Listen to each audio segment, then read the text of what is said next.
하나님 아버지 고맙고 감사합니다. 새 학기를 시작해서 아버지 이제 우리가 소요리 문답 웨스트민스터를 토대로 해서 소요리 문답 공부를 하려고 합니다. 주께서 함께 하셔서 정말 우리 기독교의 토대가 되는 웨스트민스터 소요리 문답의 이 신앙 고백서를 아버지 하나님 우리가 잘 숙지할 수 있도록 하나님 도우시고 인도하여 주옵소서. 예수님의 이름으로 기도합니다. 아멘. 자, 교재 지금 소요리 문답 16주 완성 교재입니다. 이 교재의 저자는 김태희 목사님이세요.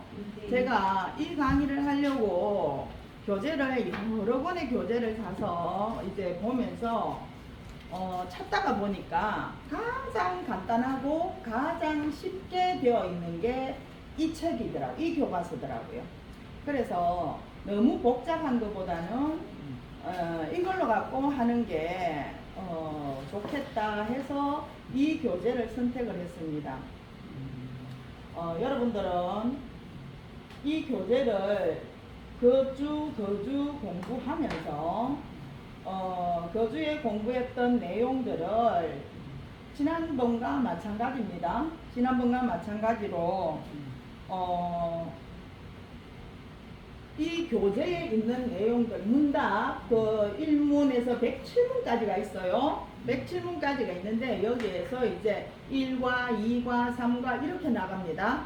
그러면 이제 그 주에 나갔던 그 과에서 공부를 하고 그러면 그 공부한 것들 가운데 정리를 하면서 제가 보충 설명했던 부분들을 거기에 다시 이제 본인들이 메모했던 내용들을 기재를 하면서 해서 A4 용지에 정리를 해서 제출하시면 됩니다. 그렇게 하니까 여러분도 공부하고 재밌죠? 그렇게 하면 누가 이익이다? 내가 이익이다. 예, 그렇게 해서 매주 공부했던 걸 1문 문제, 1과의 1문 질문 쓰고 밑에 답을 기록하는 거예요. 그렇게 기록을 해서 밑에 해설이 책에 답이 있습니다. 질문과 답이 다 되어 있어요. 그렇게 기록을 하고 그 부분에서 혹여나 제가 보충 설명하는 부분들이 있다. 그 있으면 그 보충하는 설명 부분들에 대해서는 또 여러분들이 그 밑에다가 이제 달아서 그렇게 해서 정리를 하시면 되겠습니다. 요약하면 되죠. 예, 요약하시면 돼요.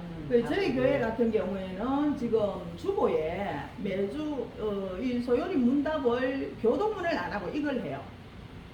전에는 교동문을 했는데 지금은 주보에 교동문을 안 하고 이거를 매주 이제 소요리 문답으로 그렇게 해서 하고 있습니다. 그러니까 참 그 소요리 문답에 대해서는 그냥 질문과 답만 하지만 굉장히 그래도 우리 예배 가운데 참 은혜가 있어요. 그래서 여러분들도 아마 이것을 미리 정리를 해 두시면 나중에 사용하실 때 여러분들이 개척을 하시고 교회 목회를 하시게 되면 많은 도움이 되지 않을까, 예, 그렇게 생각합니다. 그래서 오늘날 이 교회에도 이 문답을 가지고 하는 데가 여러 교회들이 있어요. 그러니까 그렇게 적용을 한번 해보시면 좋을 것 같습니다. 그리고 오늘은 아까 프린트물 내드렸죠. 예, 웨스트민스터 개론, 오늘은 개론을 할 거예요. 개론을 하는데 제가 이 교재를 프린트를 하다가 책처럼 만들어 보려고 프린트를 하는데 그러면 한 장 1번 하고 나면 한 장을 비우고 2번 하고 나면 한 장을 비우고 3번 하고 나면 한 장을 비우고 그렇게 해서 지난번처럼 교재를 만들 때처럼 그렇게 하면 되는데 제가 제 실력이 모자라서 프린트를 하니까 그게 잘 안 되더라고요. 그래서 그렇게 안 하고 그냥 앞뒤면으로 B5용으로 이렇게 그냥 양면으로 복사를 해왔습니다. 그런데 맨 뒷장에 보면 A4 용지 뒷장을 하나 꽂아놨어요. 여러분들이 메모하실 거 있으면 그렇게 메모하시고 그리고 앞에 이 표지는 제가 만들다가 만들었는데 웨스트민스터 신앙 고백 하든지 뭐 그렇게 해서 표지를 하나 만들어서 여러분들이 책처럼 이렇게 테이핑하면 돼요. 그렇게 해서 만들어 두시면 보관을 하시기가 좋을 거예요. 이래 놓으면 사실은 버리기 쉽거든요. 맞아요. 예, 그래서 여러분들이 그렇게 해서 사용을 하시면 좋겠다라고 생각이 되어집니다. 네. 자, 이제 아까 그렸던 유인물을 한번 펴보시기 바랍니다. 개론입니다. 개론. 웨스트민스터 소요리 문답이란 무엇일까요? 해놨죠. 예, 무엇일까요? 웨스트민스터 소요리 문답. 이 소요리 문답은 사실 우리 개혁신앙의 토대입니다. 개혁신앙의 토대예요. 그러면 개혁신앙을 뭘 개혁신앙이야 할까? 이 개혁신앙이라는 것은 역사적으로, 신학적으로, 성경 해석학적으로, 또 교회사적 측면에서 말할 수 있습니다.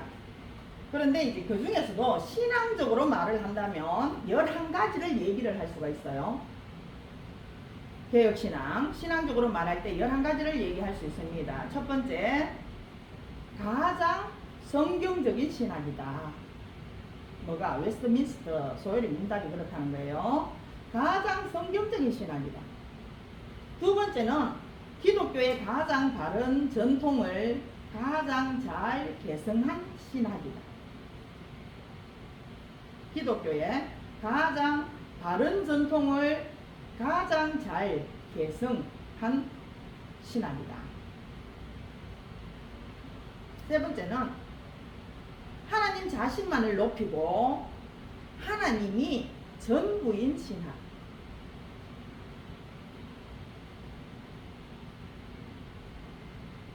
못 받아들었으면 말씀하셔요. 네 번째는 사랑과 진리의 조화를 추구하는 신학이다. 사랑과 진리의 조화를 추구하는 신학이다. 진리의 조화. 조화를 추구하는 신학이다. 이런 다시 한번 가장 성경적인 신학. 바른 다음에 바른 전통을 가장 잘 계승한 신학. 바른 전통 어디까지 했어요? 네 번째까지 했죠? 다섯 번째. 5가지 오직으로 이루어진 신학입니다. 5가지의 오직으로 이루어진 신학. 그럼 이제 5가지의 오직이 뭔지를 알아야 되겠죠? 5가지의 오직. 신앙으로 5가지의 오직으로 이루어진 신학. 오직으로 이루어진 신학이다. 신학. 다시 말하면 첫 번째 오직 성경, 오직 믿음, 오직 은혜. 아니 이거 5가지 중에 1번 예, 뭐라고? 오직 5가지 오직. 첫 번째 오직 성경. 아니 그거 말고요. 뭐? 이거 5가지 중에 뭐라고 해? 그래, 5가지 중에 5가지 오직으로 이루어진 신학. 그리고 뭐? 그 중에서 첫 번째 믿음. 오직 성경, 두 번째 오직 믿음, 세 번째는 오직 은혜, 네 번째는 오직 그리스도, 5번째는 오직 하나님의 영광을 위하여.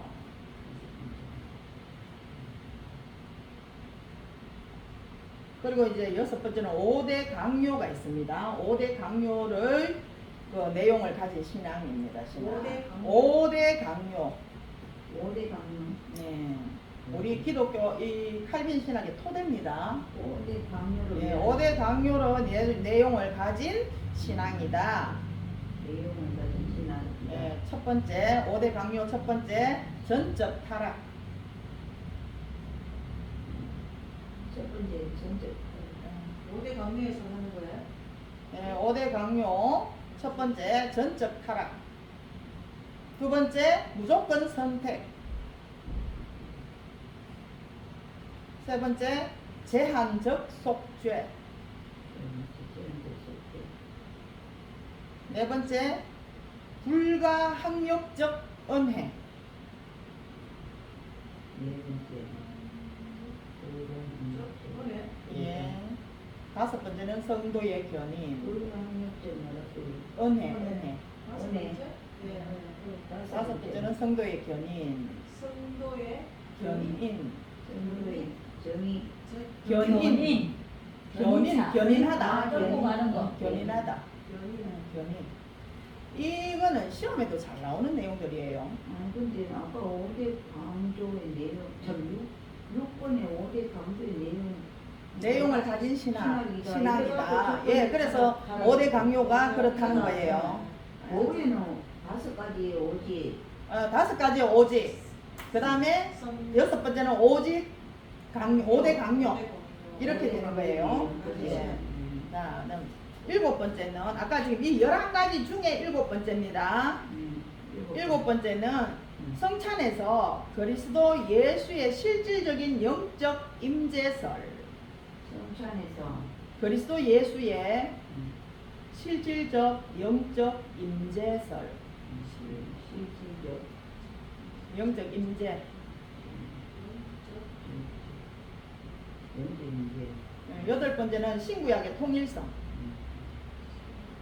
여덟 번째는 신경 통일성 아홉 번째, 사도들의 모임 회. 사도들의 회에 주어진 천국의 열쇠권. 사도들의 회의 회에 주어진 주어진 천국의 열쇠권. 천국에서 천국의 열쇠권. 열 번째, 교회의 독립성과 세속 정치 사이의 엄격한 구별. 세속 정치 사이의 엄격한 구별. 정치 사이에 엄격한 구별. 그리고 11번째, 주일 성수 및 예배 의식. 주일 성수 및 예배 의식. 예. 이렇게 해서 11가지가 우리가 이 웨스트민스터 소요리 문답 이게 예배는 의식 의식 예배 의식 11가지니까 예. 이렇게 해서 개혁신앙 이 개혁신앙이 개혁신앙을 11가지로 정리를 한다면 이렇게 요약을 할 수가 있다 라는 겁니다. 자, 우리가 가진 성경에 대한 신앙을 표현해야 되죠. 표현해서 고백하고 그리고 믿고 따르는 것을 갖다가 신조 이렇게 얘기해요. 신조 또는 신경 이렇게 얘기합니다. 뭐를 믿고 따르는 거예요? 성경 성경. 일일이 다 적으려 하면 여러분들 메모가 모자라서 못 적을 거예요. 근데 듣고 적을 수 있는 부분들을 메모를 하시면 되겠어요. 우리가 지금 우리 성경을 가지고 있어요. 성경을 가지고 있는데 이 성경을 우리가 믿잖아요. 믿고 우리의 그 성경을 믿고 그 말씀을 믿는 그런 우리의 신앙을 표현하는 데 있어서 표현하고 고백하고 믿고 따르는 이거를 갖다가 신조 내지는 신경 우리 사도신경 이라잖아요. 그것처럼 신경 이렇게 말을 한다는 거예요. 이것은 신학이라는 학문적인 우리의 예배와 신앙생활에서 꼭 있어야 된다. 없어서는 안 되는 중요한 요소다. 뭐가? 신조나 신경이 그렇다는 거예요. 그래서 신학 전에 반드시 우리가 숙지해야 될 것이 바로 믿음의 내용 그리고 그 체계라고 하죠. 믿음의 내용이나 그 체계 그런 것들이라 이렇게 말할 수 있습니다. 그리고 칼빈이 말하는 것처럼 하나님을 알아야 됩니다. 하나님을 알아야 되고 나를 알 수 있다. 하나님을 알아야만이 나를 알 수가 있다. 하나님을 알아야 나를 알 수 있고 나를 알아야 삼위 하나님의 사랑을 알 수가 있습니다. 그렇듯이 하나님을 알아서 그 앞에 살기 위해서 하는 그런 이해라고 할 수가 있다는 겁니다. 이 소요리 문답이 그렇다. 그래서 신학이라는 이런 표현보다는 하나님을 경배하기 위해 아는 지식 이렇게 표현하는 것이 더 적합하다. 더 적합하다. 그냥 들어 놓으세요. 개혁주의의 신앙의 통일성의 형태, 이 형태는 여러 가지의 그 책들이 많아요. 벨직 신앙 고백서가 있고 하이델베르그 문답. 또 이 하이델베르그 문답은 여러분들이 많이 보셨을 겁니다. 서점에 가면. 그리고 토로트 신경 뭐 이런 것들을 있는데 이런 것들을 종합해서 최종적으로 신앙 고백을 선택한 것이 바로 웨스트민스터 신앙 고백이라는 겁니다. 하이델베르그라든가 토로트 신경이라든가 벨직 신앙 고백이라든가 이런 것들을 전부 종합을 해서 그렇게 해서 최종적으로 종합해서 선택한 신앙 고백서가 웨스트민스터 신앙 고백이다. 그동안에 이제 교회가 형성된 시기라든가 또 교회가 변질됐던 시기 그리고 교회가 개혁된 시기 이런 것들로 구분을 한다면은 교회가 개혁된 시기에 신앙들에 대한 충분한 고찰들이 우리가 있어야 된다. 그리고 모든 것을 총화라고 할 수 있는 웨스트민스터 이 표준 문서들에 대해서 이해하는 그 이해가 반드시 필요하고 이 이해하는 이것이 먼저가 돼야 된다는 거예요. 그러니까 웨스트민스터 표준 신앙 고백서 이것이 먼저가 돼야 이게 신앙의 고백의 토대가 돼야 된다 이 말이에요. 우리 신앙의 토대가 돼야 된다 라는 것을 이건 제가 자료를 찾다 보니까 이런 자료들을 찾았습니다. 그래서 여러분들하고 그냥 나누는 거고요. 자, 이제 첫 번째 웨스트민스터란 무엇일까요? 무엇인가 해갖고 있죠. 네. 예. 누가 읽어주실래요? 내가 목소리가 제일 아름답다 하시는 분이 한번 읽어보실래요? 과연 나오신 분 권사님. 이거 위에 글 있습니다. 네. 예, 유인물 드렸던 거 읽으시는데요. 웨스트민스터란 무엇일까요? 웨스트민스터는 영국의 런던 시내에 있는 한 지역의 이름으로서 그곳에는 버킹엄 궁전, 웨스트민스터 대성당, 웨스트민스터 사원, 웨스트민스터 궁전 등 역사 깊은 건물이 많이 모여 있다. 10세기경 그곳에 만들어진 웨스트민스터 사원에서 그 지명이 생겨나게 되었다. 예, 자, 민스터가 뭐죠? 웨스트민스터가 뭐냐 하면 웨스트민스터는 영국의 런던 시내의 한 지역의 이름입니다. 영국 한 지역의 이름인데 이 지역의 이름에서 이제 뭐 이 지역의 이름에 보면은 뭐 버킹엄 궁전이라든가 웨스트민스터 대성당도 있고 그 다음에 사원도 있고 궁전도 있고 이런 많은 건물들이 모여 있어요. 웨스트민스터 그 지역에 그렇게 모여 있는데 거기에서 이제 만들어진 웨스트민스터 사원에서 이제 이 지명의 이름이 생겨나게 된 거예요. 이 웨스트민스터라는 것이. 그러면 그 작성된 배경이 어떻게 해서 그렇게 됐는지 자, 두 번째 한번 읽어봅니다. 두 번째, 웨스트민스터 소요리 문답은 누가 언제 만든 것일까요? 작성 배경. 칼빈의 신학을 개설하는 총교도적인 장로 교인들이 중심이 되어서 만들어졌다. 1643년 7월 1일 아일랜드에는 새로운 성직자 운명과 내란 도중 발생한 이단들을 판단할 목적으로 웨스트민스터 종교회를 소집하였다. 네, 자 보십시오. 웨스트민스터 소요리 문답은 누가 언제 만들었는가? 이제 작성 배경이 어떻게 되느냐? 이 웨스트민스터 총회가 소집이 되게 된 역사적인 배경이 있는데 이 역사적인 배경은 스코틀랜드 왕 제임스 6세가 잉글랜드의 제임스 1세가 되어서 잉글랜드의 제임스 1세가 되는 거죠. 스코틀랜드의 왕이 제임스 1세 그 왕이 잉글랜드의 제임스 1세가 되는 거예요. 그렇게 되어서 두 왕국을 동시에 통치를 합니다. 그렇게 통치를 하는 왕이 되어서 그때 성경이 영어로 번역이 되었습니다. 그래서 스코틀랜드 장로들이 교회에 대해서 왕이 간섭을 하니까 간섭하고 통치하는 것을 거부를 했습니다. 그래서 교회에 대한 왕국 국왕의 통치권을 거부하는 스코틀랜드 장로교들이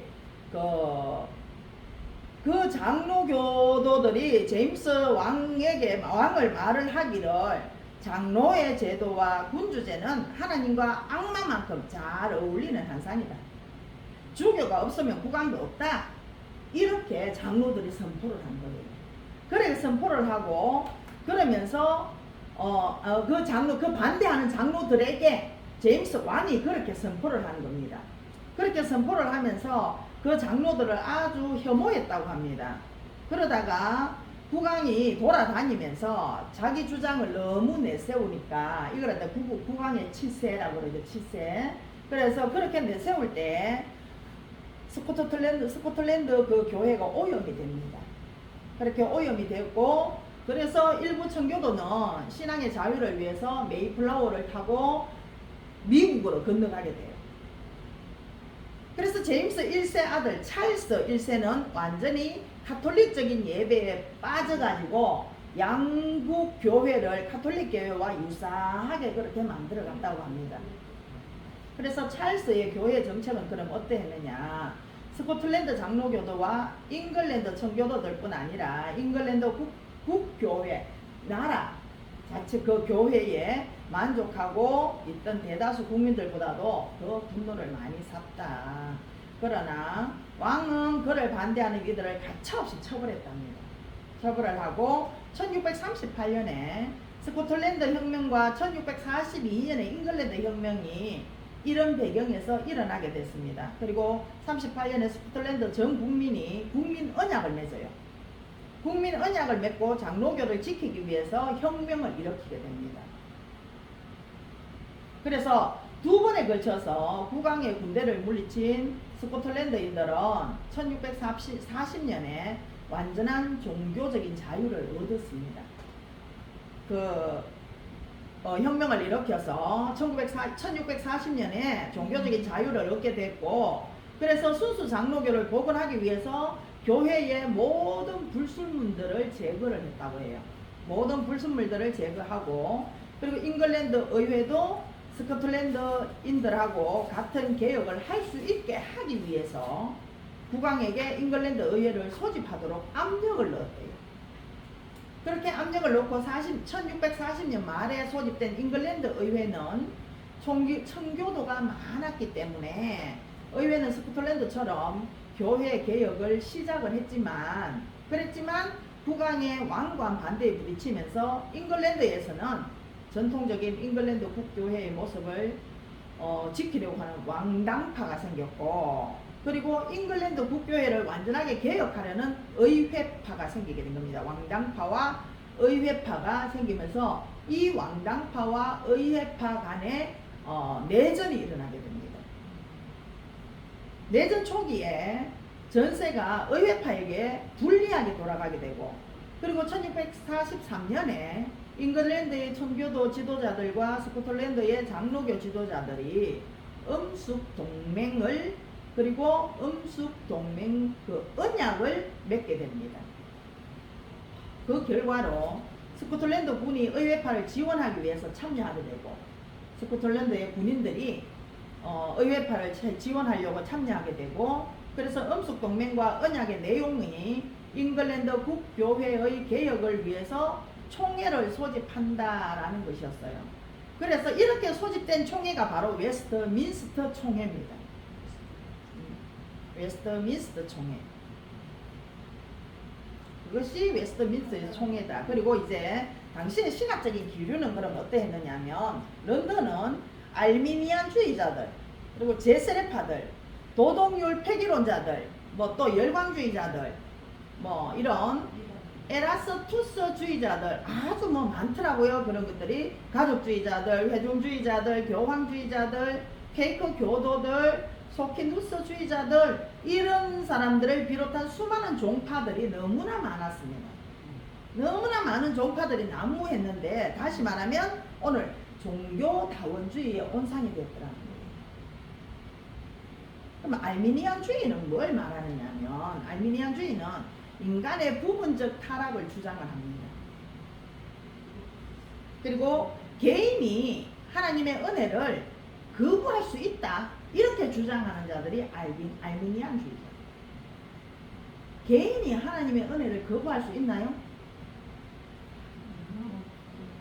그렇게 주장을 합니다. 인간은 부분적으로 타락했다. 그리고 개인은 나는 하나님 은혜를 그거 하나님 내게 은혜 안 줘도 돼요. 안 줘도 돼요. 내 용서를 줘도 돼요. 됐거든요. 그렇게 할 수 있다 이 말이에요. 그런 사람들이 아르메니안주의다. 그럼 제세례파는 어떤 사람들이냐? 제세례파들은 혁명과 폭력, 살인과 공산주의라는 단어하고도 멀지가 않습니다. 비슷하다는 거예요. 혁명, 폭력, 살인, 공산주의 이런 것들과 비슷해요. 그럼 열광주의자들은 성서에 담긴 교훈을 소홀히 합니다. 성서에 담긴 성경 내용을 소홀히 한다 이 말이에요. 그걸 소홀히 하고 신비주의적인 모습만을 드러내는 교인들을 드러내고, 그리고 교인들을 미혹합니다. 다시 말하면 성경 중심이 아니라 본다, 듣는다 하는 그런 신비주의 그 모습들을 더 이렇게 두각을 드러내게 해서 사람들을 미혹한단 말이에요. 교인들을 미혹하는 것을 말하는 겁니다. 그런 사람들을 열광주의자들이다 이렇게 말하는 겁니다. 밑에 1647년 한번 읽어보실래요? 1947년 웨스트민스터 총회의 참석자는 총 151명으로 30명의 평신도, 사정관 상원 의원 10명과 하원 의원 수백 명과 121명의 최고 실학자 목사들로 구성되어 있었으며, 대부분 칼빈 실학을 계승하는 청교도적 장로 교인들이 중심이 되어 5년 7개월에 걸쳐 작성되었으며, 이것이 웨스트민스터 신앙 고백과 대소유리 문답 세계의 문서이다. 웨스트민스터 소유리 문답이라 하면 회의 장소가 웨스트민스터 예배당이기 때문이다. 신앙 고백서 작성을 위한 회의가 1643년 7월 1일 웨스트민스터에 모여 이들에 의하여 5년 6개월 동안 작성되어져 웨스트민스터 신앙 고백과 대소유리 문답이 완성되었다. 이 웨스트민스터 신앙 고백에 보면 이 신앙 고백서에 보면 대요리 문답이 있고 소요리 문답이 있어요. 대요리 문답이 있고 소요리 문답이 있는데, 대요리 문답은 대부분 이제 목회자들을 대상으로 하는 거고, 소요리는 이제 성도들을 대상으로 교육하는 그런 내용이에요. 그런데 이제 이 작성을 한 회의가 웨스트민스터에 모여서 회의를 했기 때문에 웨스트민스터 신앙 고백서가 이제 된 것이고, 이게 5년 7개월 동안에 작성이 돼서 완성이 됐다라는 겁니다. 그러면 웨스트민스터 신앙 고백서의 작성 과정은 그럼 어떻게 됐는가? 눈으로 따라오세요. 세 번째, 이 지금 스트 이랬는데 지금 이게 글자가 앞에 한 단어가 빠졌죠. 웨스트민스터 신앙 고백서는 왕조와 분리된 의회가 1643년 7월 1일부터 총회를 개회하여 1649년 2월 22일까지 약 5년 6개월에 걸쳐서 1163회 이상의 정규 모임을 가졌다. 이 고백서 하나 작성하기 위해서 그렇게 1163번에 모여서 그렇게 해서 이것을 만들었다는 거예요. 참석한 회원들은 얼마나 진지한지 오전 9시에 모여서 먼저 기도하고, 그 다음에 회의장에 들어갈 때 하나님 앞에 선서를 했답니다.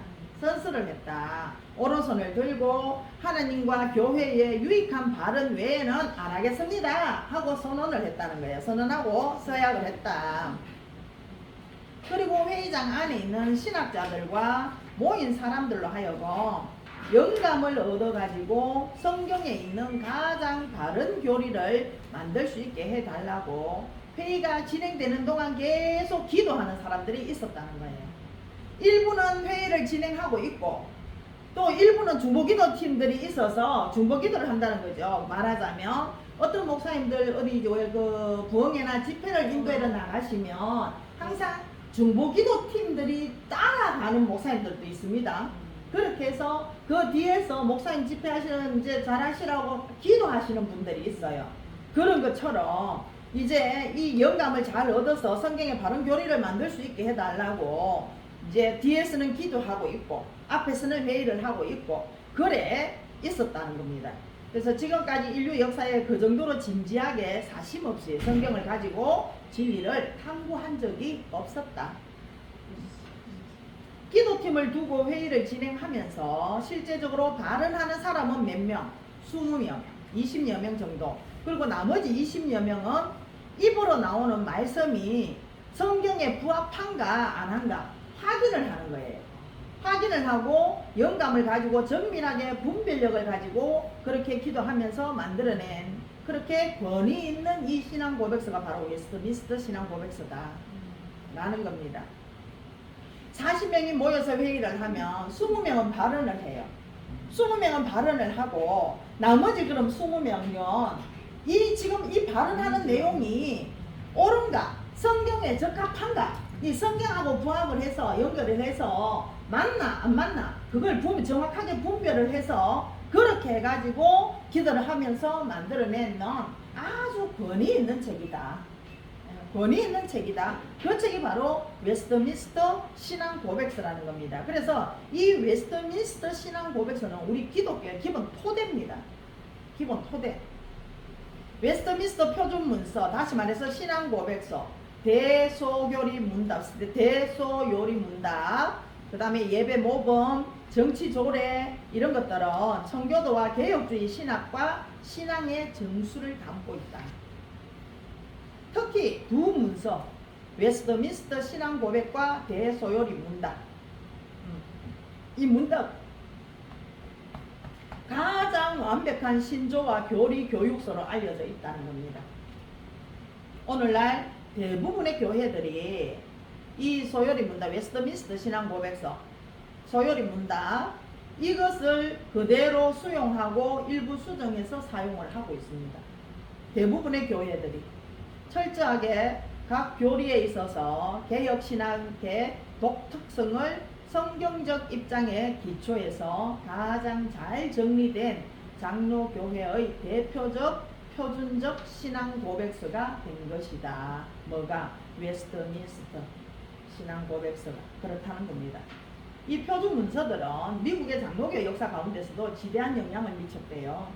그렇게 미쳤는데 우리 한국 장로교회 역사에도 교리적인 그런 표준 문서들로서 역할을 수행해 왔더라는 겁니다. 미국 장로교회가 잉글랜드로부터 독립을 한 후에 1788년도 웨스트민스터 신앙 고백 23장의 정부 그리고 31장의 총회에 관한 것을 수정을 해서 미국 장로교회가 받았답니다. 잉글랜드로부터 그렇게 수정해서 받고 1903년에는 더 많은 것들을 수정을 했는데 특별히 34장에 보면 성령이라는 주제예요. 그리고 35장에는 말씀과 선교 라는 주제들이 있는데 이런 것들은 대부분 이제 첨가되어졌다라는 겁니다. 한국 장로교회는 1963년에 우리나라 장로교회는 1963년에 그 이후에 웨스트민스터 표준 문서를 공식적으로 채택을 했습니다. 우리나라에서 채택하기는 63년 이후에 공식적으로 채택을 했어. 그래서 장로교 교단들에서는 목사를 비롯한 직분자들을 세울 때뿐만 아니라 성도들이 세례를 받을 때 그때도 웨스트민스터 신앙 고백을 신앙생활의 표준 문서로 삼겠다고 서약을 했습니다. 그래서 한국 장로교회의 교인들도 교회를 처음 다니면서부터 웨스트민스터 표준 문서에 대해서 자주 듣게 된다. 그럼에도 불구하고 오늘날 한국 장로교회는 이런 표준 신앙 고백에 대한 교육과 이해가 많이 부족해요. 많이 부족합니다. 그리고 이 표준을 만든 웨스트민스터 총회나 표준들이 만들어진 과정에 대한 이해는 아예 전무하더라는 거예요.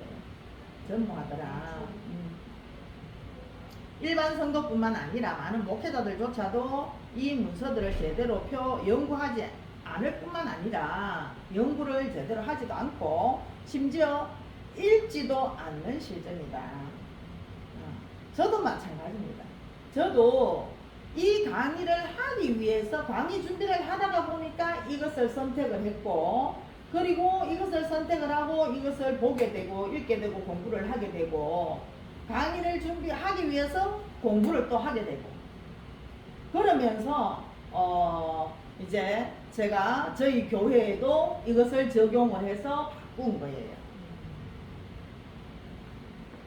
그래서 우리는 다시 종교개혁 이후에 하나님께서 믿음의 선배들을 통해서 주신 이 최상의 신앙 고백서, 이 최상의 신앙 고백서를 다시 확인을 해야 될 뿐만 아니라 성경의 표준을 따르는 신앙생활에 무뎌지는 시대를 통해서 오늘날은 많이 신앙이 무뎌지고 가고 있습니다. 우리가 그렇게 이렇게 무뎌지는 이 시대를 통해서 더욱 철저하게 우리는 성경적으로 무장되는 그런 계기로 삼아야 된다라는 겁니다. 그래서 이번 학기에 이 소요리 문답 16조 완성 이 공부를 하면서 다시 우리가 성경적으로 무장되는 그런 계기로 삼아야 된다라는 얘기를 말씀을 드립니다.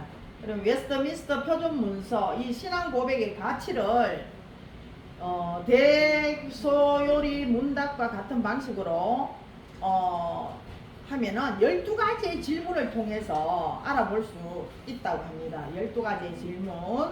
그러면 신앙 고백서의 가치를 12가지의 질문을 통해서 알아볼 수가 있는데, 그 첫 번째가 많아서 여러분들이 내용이 적기는 어려울 거예요. 우리 신앙생활의 전체 내용에 대해 지도자와 성도로서 꼭 알아야 할 성경 외의 책이 있다면 무엇일까? 라는 질문 하나. 두 번째는 방대한 성경에 대해서 성경 전체의 지도를 파악하는데 읽어야 할 신앙의 필수품이 있다면 뭘까? 그 다음에 신앙생활의 모든 면에 대해서 알고 실천해야 할 내용에 대해서 가장 정확하게 그리고 우리에게 밝혀주는 표준적인 책이 있다면 그게 뭘까? 하는 거고, 네 번째 성경의 내용을 가장 포괄적이고 가장 웅장하고 정교하게 정확하게 말해주는 교리의 안내서라면 뭘까? 다음에 다섯 번째는 우리의 신앙의 뿌리요 근간으로 삼을 만한 신앙 고백의 내용을 골라야 한다면, 그렇다면 어떤 책을 고르는 게 옳을까? 이 지금 표준 신앙 고백서의 가치를 지금 찾고 있는 거예요. 그럼 어떤 책이 좋을까? 그리고 여섯 번째가 우리가 믿고 입술로 고백해야 할 사도신경의 내용, 이 내용을 더욱 구체적이고 분명하게 밝혀주는 기독교 신앙의 진수가 되는 책은 그러면은 무엇일까?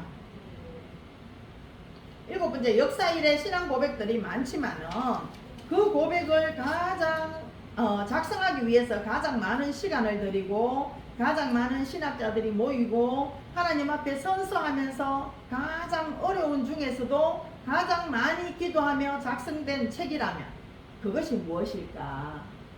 그 웨스트민스터 얘기하는 거겠죠. 지금 이 신앙 고백서를 얘기하는 겁니다. 여덟 번째, 여러 가지 신앙 고백서가 특징을 가지고 있지만은 벨직 신앙 고백, 하이델베르그 교리 문답이라든가 이런 것들 중에 개혁 신앙, 다시 말하면 가장 성경적인 신앙의 선배들이 유산으로 남겨준 가장 훌륭한 신앙 고백이 있다면 무엇일까? 그러니까 가장 성경적인 신앙 고백이 무엇일까? 지금 이 말을 하는 거예요. 무엇일까? 그리고 아홉 번째, 교회마다 진리에 대한 지속적인 공격과 왜곡들이 있을 때 이에 대항하여 바르고 정확한 성경 진리를 확인하고 신뢰할 수 있는 진리들의 체계가 있다면 그러면 그건 무엇일까? 그리고 열 번째가 성경을 더 깊이 알아가되 지식과 삶을 위해서 교회와 성도들이 계속 읽고 사랑하고 간직하며 적용해야 할 책이 있다면 그럼 그 책은 뭘까? 11번째, 경건한 목회자 리차드 백스터. 이 리차드 백스터가 사도신경 이후에 가장 훌륭한 작품이다 라고 말을 했고, 윌리엄스가 우리 성도들이 성경 옆에 반드시 이것을 두고 공부할 것을 권한다 라고 했던 책이 뭘까? 그게 신앙 고백서라는 거예요. 12번째가 모두가 함께 기도하며 또 기도의 팀을 두고 회의를 진행하면서 성경에 부합하는지를 면밀하게 살피고 기도하면서 만들어낼 뿐 아니라 개혁신앙의 독특성을 성경적인 입장에 기초해서 가장 잘 정리한 대표적 표준 신앙 고백서는 뭘까? 라는 이 12가지 질문의 답은 웨스트민스터 신앙 고백과 대소요리 문답이다 라는 거예요. 그래서 웨스트민스터 표준 문서의 종합적인 측면을 다시 12가지 문답을 통해서 알아볼 수 있다고 합니다. 그냥 들어만 놓으시기 바랍니다. 여러분들이 메모하기는 어려우실 거예요. 첫 번째, 12가지 측면, 종합적인 측면을 봤을 때 12가지 문답을 통해서 알아볼 수 있대요. 첫 번째는 웨스트민스터 신학자들이 신앙 고백과 교리 문답을 집필한 목적이 뭘까? 그것은 하나님의 영광과 교회의 건덕을 위해서다라는 겁니다. 그리고 이 웨스트민스터 표준 문서, 이 책의 혜택을 볼 수 있는 사람들이 누구며 이 책이 장로교뿐 아니라 모든 교단에 유익한 이유는 뭘까? 목회자와 장로, 교사와 목회 후보자, 신학생들과 모든 성도들이 다 유익하다는 거예요. 다 유익하다. 그리고 모든 교단에 유익한 것은 웨스트민스터 신앙 고백과 대소요리 문답이다. 이 표준 문서가 사보이 선언과 이 사보이 선 1658년에 사보이 선언이라는 것이 있는데 이 사보이 선언과 제2차 런던 신앙 고백 그리고 회중교회와 개혁 침례교 신앙 선언의 핵심을 이루고 있다. 또 세 번째, 웨스트민스터 총회원들은 이 표준 문서들을 작성함에 어떤 내용을 가지고 대화했을까? 교부시대의 신학자들, 중세신학자들, 그리고 종교개혁 시대의 신학자들, 그리고 당시에 17세기의 신학자들, 이 모두에게 다 광범위한 대화의 산물이 바로 웨스트민스터 이 표준 문서들이었더라는 겁니다. 그리고 이런 신앙 고백을 문서화한 그 당시의 목표는 그럼 무엇이었을까? 이 신앙 고백을 통해서 진리가 무엇인지 규정하여서 비정통과 이단을 막아내고 또 그 신앙 고백의 범위 내에서 어느 정도 교리적인 융통성을 허용하기 위해서 문서화된 것이랍니다. 그래서 이 신앙 고백은 무엇을 거부하고 무엇을 가르치는가라는 측면에서 매우 구체적이고 철저한 성경적인 인도를 목표로 했다라는 겁니다. 세 번째, 웨스트민스터 대요리 문답과 소요리 문답의 차이는 무엇일까요? 그랬죠. 뒤로 넘어가면 있습니다. 웨스트민스터 이 숫자가 틀렸네, 그죠? 1, 2, 3, 4인데 뭐 할 수 없어요. 그냥 막. 앞에지. 예, 뒤 2페이지에 넘어가 보세요.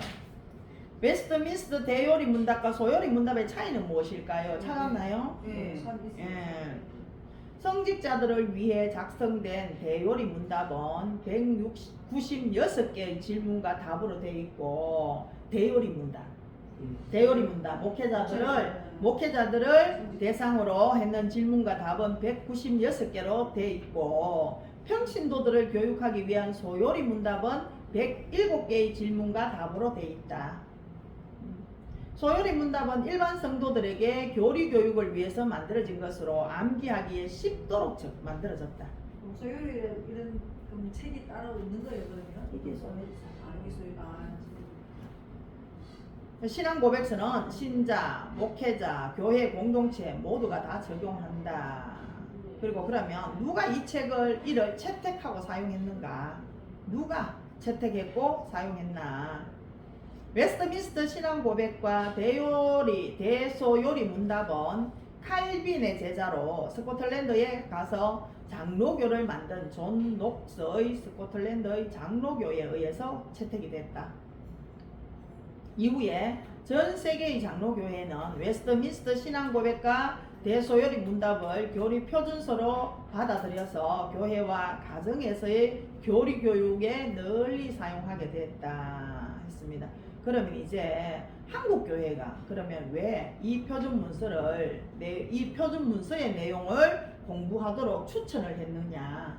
한국 교회는 그럼 왜 이것을 공부하도록 추천했을까라는 거예요. 영국 교회가 1689년에 관용령에 채택을 하면서 모든 문서들을 폐기를 했답니다. 폐기를 했지만은 스코틀랜드 교회는 다시 수용을 했고, 그 수용했던 이유는 복음과 함께 전 세계로 이 수용을 하고 이것이 이제 전파가 됐습니다. 그래서 한국 교회가 하나님의 신비 가운데 이런 신앙 고백서를 받았다는 거예요. 받아들였던 것이 큰 복 중의 복이다라고 할 수 있다는 겁니다. 무엇을? 신앙 고백서 이것을 받아온 것이 복 중의 복이다. 우리가 웨스트민스터 표준 문서의 신학적이고 신앙적인 내용을 완전히 파악을 하고 나면 우리는 성경을 이해하고 신학적 대화를 시작할 수 있는 능력을 갖추게 된다. 그래서 풍성한 신앙의 내용으로 견고하게 될 수 있기 때문에, 그렇기 때문에 이 신앙 고백서의 내용을 공부하도록 추천했다는 거예요, 한국 교회가. 그럼 이제 주요 내용은 그럼 뭘까? 주요 내용은 1문에서 12문까지는 하나님에 대해서 이제 기록되어 있습니다. 그리고 13문에서 20문까지는 원죄와 타락한 인간의 상태, 그리고 21에서 38문까지는 구속주 되시는 예수 그리스도에 대해서 말씀을 하고 있고요.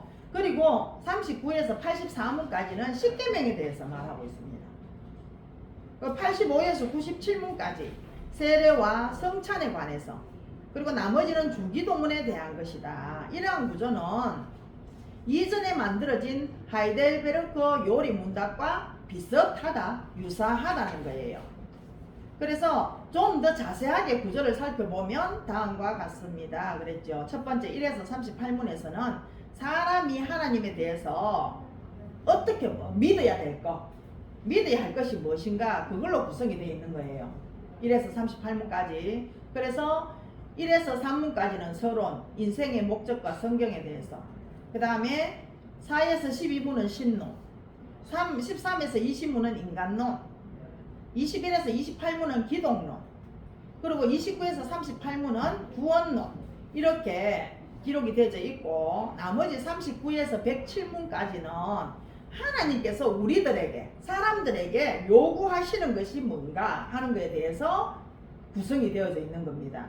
그래서 거기 안에는 보면은 뭐 교회론도 있고 또 뭐 여러 가지, 이제 하나님이 우리에게 주시는 너희들은 어떻게 해야 돼, 어떻게 살아야 돼 하는 어떤 하나님이 우리에게 자녀들에게 원하시는 것들이 기록되어져 있다. 그런 것들을 이렇게 이제 나눌 수가 있는 겁니다. 그래서 6번째 쭉 넘어가면 웨스트민스터 소요리 문답 외에 다른 요리 문답은 없는가 그랬죠. 6번 개신교에서 많이 사용하는 요리 문답서로는 루터의 요리 문답이 있고, 하이델베르그 요리 문답이 있고, 웨스트민스터 소요리 문답이 있고, 이 중에서 칼빈 신학을 이어받은 개혁주의 요리 문답은 바로 하이델베르그 요리 문답이나 소요리 문답, 웨스트민스터 소요리 문답이 가장 이제 많이 사용되어지고 있는 그런 부분들이다라는 겁니다. 그리고 7번째 강문항의 주제들을 정리하면 해서 뒤에 쭉 해서 107가지를 정리되어져 있습니다.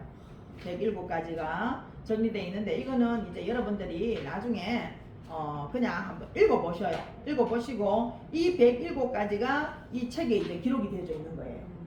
여기에 기록이 되어져 있다 하는 겁니다. 그래서 이것을 우리가 그냥 이 소요리 문답이 어떻게 해서 웨스트민스터 소요리 문답을 어떻게 해서 채택하게 되어졌는지 뭐 이런 것들을 이제 개론을 우리가 공부하기 전에 한번 살펴보는 것도 좋을 것 같아서 자료를 이제 찾고 그렇게 해서 같이 이제 한번 살펴봤습니다. 잠시 쉬고 그리고 이제 잠도 좀 깨우고, 그리고 이제 다음 시간 공부하도록 하겠습니다.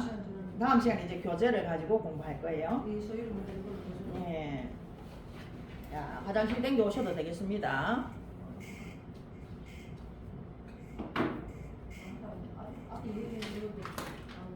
나는 모르겠다.